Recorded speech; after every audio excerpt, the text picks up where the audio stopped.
नमस्कार, knocking-news.com में आपका स्वागत है। मैं हूं गिरिजेश वशिष्ठ। कोरोना वायरस आया, चला गया, नहीं गया है तो वो तो बना रहेगा। जितना आया बस काफ़ी है, जो भी है। और कोरोना वायरस को साथ में उसको लेकर जितने प्रश्न उठे, वैज्ञानिक और अवैज्ञानिक, सभी को कॉन्स्पिरेसी थ्योरी कहकर खारिज कर दिया गया।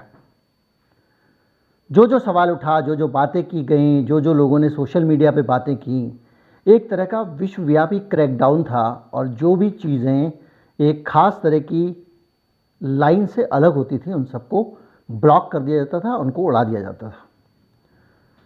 उसके बावजूद लोग कायम रहे और अपनी सूचनाएं देते रहे। अब कुछ सूचनाओं की धीरे धीरे करके पुष्टि होने लगी और कुछ सवाल उठने लग गए हैं। और वो जो सवाल हैं, वो सवाल आज एक नया सवाल आया है। और ये सवाल दुनिया भर में खतरनाक वायरसेस को लेकर, सरकारों की नीतियों को लेकर है। ये सवाल क्या है, नई चीज़ें क्या निकल कर आई हैं, और आने वाले समय में खतरनाक महामारी का खतरा क्यों लग रहा है और किस वजह से लग रहा है, इस पे आज बात करेंगे। कहीं मत जाइए, चैनल को सब्सक्राइब कर लीजिए। मैं अभी हाजिर होता हूँ।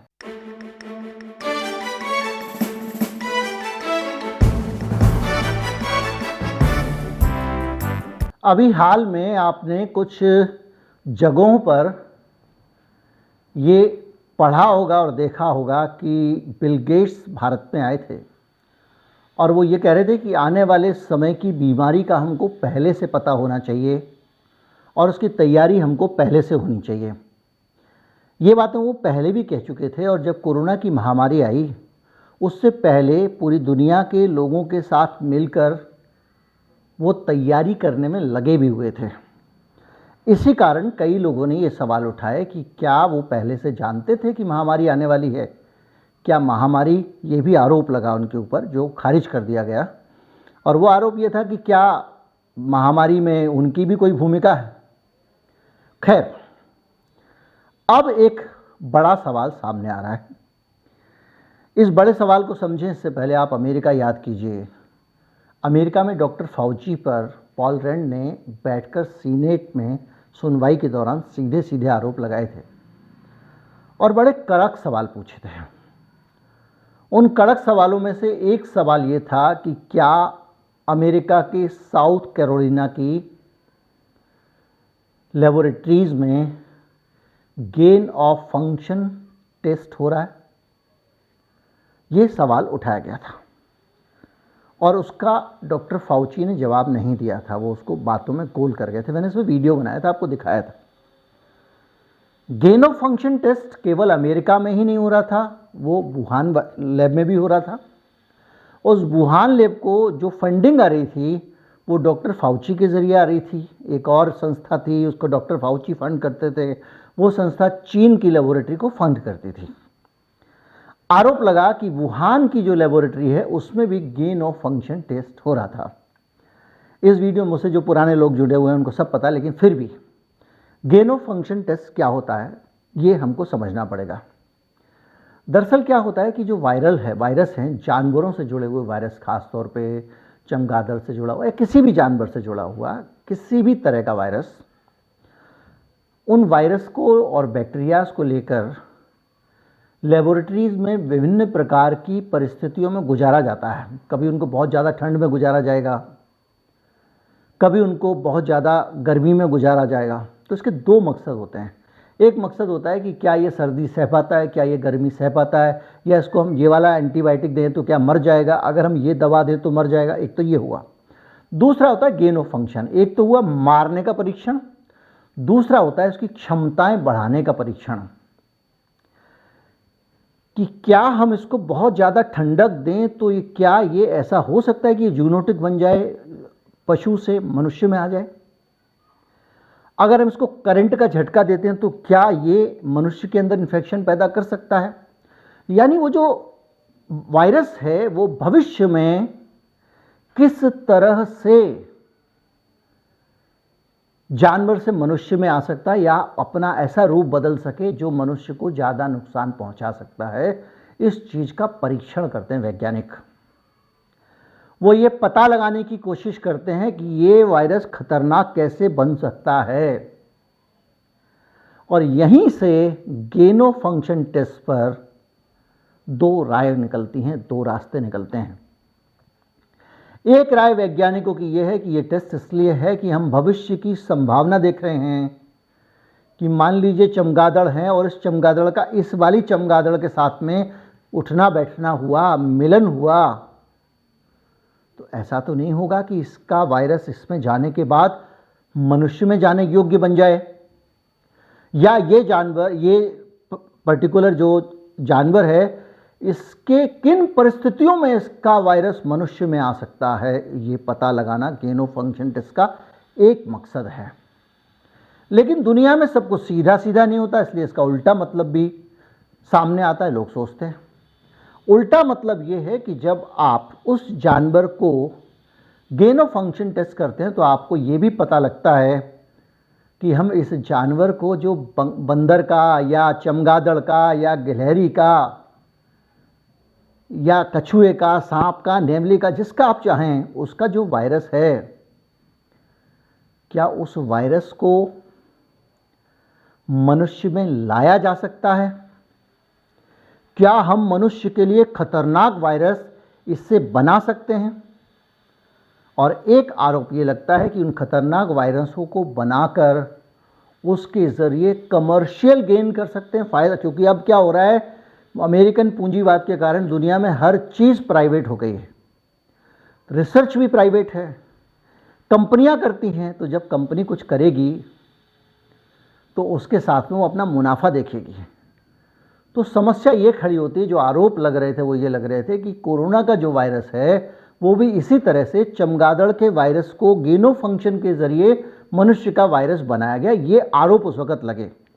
मैं इसको बाई नहीं करता, और या फिर मैं बाई भी करूं, इससे फ़र्क नहीं पड़ता, लेकिन खबर यही थी। और इसके बाद में बहुत सारी पॉलिटिक्स हुई। ट्रंप की पार्टी ने इसका नाम ही चाइना वायरस रख दिया था। फिर बहुत समय तक चलता रहा। फिर दोबारा से जब दबाव बना बाइडन पे, तो बाइडन ने कहा कि भाई सारी टॉप एजेंसीज़ को बोल दिया कि आप जाओ और जांच करो और पता लगाओ कि क्या ये वायरस लैब से लीक हुआ था। एक लैब के अंदर गेन ऑफ फंक्शन से इस वायरस को तैयार किया गया और ये वहाँ से गलती से बाहर आ गया और बढ़ता चला गया। ये जांच सौंपी गई थी, 3 महीने दिए गए थे दुनिया की सबसे खतरनाक जासूसी संस्थाओं को। आज तक कोई रिपोर्ट आई नहीं। मैंने उस वक्त भी कहा था कि बाइडेन की ये जांच केवल आई वॉश है, ये बताने के लिए कि अमेरिका के लोगों को थोड़ा भरोसा हो जाए, ताकि जो है वो और चीन से टकराव भी ना हो, क्योंकि चीन के ऊपर अमेरिका बहुत निर्भर है। ये ठीक वैसे है कि जैसे आपके घर की किचन में आप खाना बनाना बंद कर दें और एक किसी रेस्टोरेंट से आप खाना मंगाना शुरू कर दें और आपका पूरा मोहल्ला मंगाना शुरू कर दें, और फिर आप उस रेस्तरां से पंगा ले लें तो पता चला कल से रोटी भी नहीं मिल रही है। अपना सारा प्रोडक्शन प्रदूषण ना हो, धुआं ना हो करके चाइना को ट्रांसफ़र कर दिया धीरे धीरे करके। अब नौबत ये आ गई है कि सारी दुनिया की फैक्ट्री चाइना में है, तो अमेरिका उससे पंगे भी नहीं ले सकता। और अंतिम सत्य कोई नहीं जानता। आपकी आस्था है, आपको लगता है चाइना ने फैलाया तो आप मान लीजिए, आपको लगता है नहीं फैलाया तो मान लीजिए। यही हो रहा है, क्योंकि अभी तक कोई जांच का अंतिम सत्य नहीं आया। एक जांच WHO की हुई थी, उसकी रिपोर्ट में चीन को क्लीन चिट मिल चुकी है, वहाँ लेबोरेटरी में जाकर उन्होंने जाँच की थी। ये दूसरी जांच अपने आप बात हुई थी और चीन ने यही प्ली लिया कि जब एक बार आपने जांच कर ली तो दोबारा जांच की बात क्यों कर रहे हैं। अभी हाल में फिर कुछ अमेरिका के अधिकारी उसी आरोप को दोहराने लग गए, तो उस आरोप को मीडिया ने बहुत सीरियसली ले लिया। हाँ भाई, अब फलां अधिकारी कह रहा है तो लैब लीक हुआ था, लेकिन कोई कंक्लूसिव इस पर नहीं आया है। तो ये, लेकिन हम जो चर्चा कर रहे हैं, जिसके लिए हम ये सारी चीज़ समझ रहे हैं, वो है नया आरोप। और ये एक रिपोर्ट जिसने कोविड-19 के ओरिजिन पे लिखी थी, जिस आदमी ने कोविड-19 का कैसे उत्पत्ति हुई इसका पता लगाने का काम किया था, वो प्रोफेसर है कॉलिन बटलर। कॉलिन बटलर 2012 से प्रयोगशालाओं में जो गेन ऑफ फंक्शन टेस्ट या DNA में बदलाव करके जिन जिन तरीक़ों से नए वायरस बनाए जा रहे हैं, उसको लेकर जो खतरा हो सकता है उसको लेकर चेतावनी दे रहे हैं। और उनके साथ में है हेल्थ एक्सपर्ट लोरा कहन, और उनका एक ग्रुप प्रोजेक्ट है अवर फ्यूचर। इन लोगों ने ये कहा है कि महामारियों से मुक्त भविष्य के लिए लेबोरेटरीज़ में नए तरीके के वायरस बनाने के काम को बंद कर देना चाहिए। यानी जिस गेन ऑफ फंक्शन टेस्ट को मैं आपको समझा रहा था, ये उस गेन ऑफ फंक्शन टेस्ट को बंद करना चाहते हैं या उस तरह के दूसरे टेस्ट को। और उनका कहना है कि प्रकृति माँ जो है, मदर नेचर है, उसको मारने में मदद मत कीजिए, इन सब चीज़ों को आप मत पैदा कीजिए।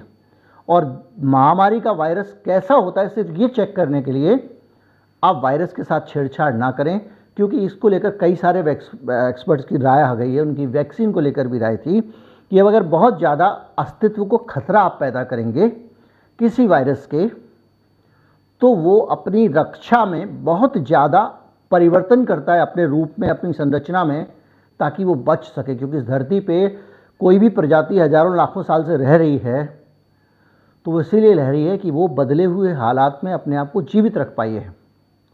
तो किसी के ऊपर भी आप ज़रूरत से ज़्यादा अटैक करेंगे तो वो अपने आप को बदलता है और ज़्यादा खतरनाक रूप में सामने आता है। क्योंकि आपने मान लीजिए, आपने मारा, रावण का उदाहरण ले लीजिए, आपने सारे तीर मार लिए, ये मार लिए, और रावण को अगर खतरा महसूस हुआ और उसने अमृत कुंड वाले सीक्रेट का कुछ कर लिया, तो आप नहीं मार पाएंगे ना।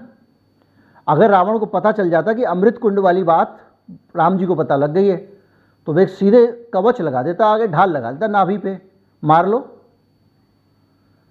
इसी तरह से जब आप किसी को खत्म करने की कोशिश करते हैं, किसी के अस्तित्व को खत्म करने की कोशिश करते हैं, तो वो मॉडिफाई करता है अपने आप को और प्रकृति में अपने आप को बचा के रखने की कोशिश करता है। तो निपाह वायरस को लेकर बहुत सारे प्रयोग हो रहे हैं और बांग्लादेश में भी इस तरह के प्रयोगों की बात आई है, इसलिए ये डॉक्टर साहब बहुत गुस्से में हैं। और उनका कहना है कि इससे मृत्यु दर 40 से 75 के बीच में है। और प्रोफेसर बटलर कह रहे हैं इस पे ज़्यादा टेस्ट नई महामारी को पैदा कर सकता है। अगर आप इस पर ज़्यादा परीक्षणबाजी करोगे वायरस पे, तो पता चलेगा कि ये और ज़्यादा इसने अपने आप को बदला अपने अस्तित्व को बचाने के लिए और ख़तरनाक तरीके से फैलने लगा। इनकी जो कलीग लॉरा, वो कहती हैं कि इसमें लाभ जितना होने वाला है उससे ज़्यादा जोखिम है। और ये कह रही हैं कि कोरोना से ज़्यादा खतरनाक वायरस है। और ये इस तरह, इसके अलावा वो कह रही हैं कि जो मिडिल ईस्ट है वहाँ पे भी एक मर्क्स वायरस जो है उस पर भी रिसर्च की जा रही है और उसको भी रोकना चाहिए। तो उन्होंने पूरी दुनिया में इस तरह से लोगों के बीच में ये कहा कि इस पर ट्रांसपेरेंट बातचीत होनी चाहिए। ट्रांसपेरेंट शब्द पे जाइए, यानी सब लोग जान सके कि उस पर क्या बातचीत हो रही है और उस पर पार्टिसिपेट करना चाहिए। तो ये जो खबर है, इस खबर का निचोड़ ये भी है कि इस तरह से वायरसेस के ऊपर प्रयोग होना चाहिए कि नहीं होना चाहिए, इसको लेकर उन्होंने एक बहस खड़ी की है साइंटिफिक कम्युनिटी के बीच में। आप लोग क्या सोचते हैं? आपको लगता है कि इस पर बहस होनी चाहिए, नहीं होना चाहिए? कमेंट का विकल्प आपके पास में है, कमेंट कर सकते हैं। अपने मित्रों से भी राय इस पर मांग सकते हैं और हम कोशिश करेंगे कि इन दोनों वैज्ञानिकों को आपकी राय को पहुंचाएं, ताकि वो जान सकें कि उनके साथ कितने लोग हैं, उनके खिलाफ कितने लोग हैं। उम्मीद करता हूँ वीडियो अच्छा लगा होगा आपको। अच्छा लगा हो तो ज़्यादा से ज़्यादा लोगों तक पहुँचाएँ। चैनल को सब्सक्राइब कर लें। नमस्कार, जय हिंद।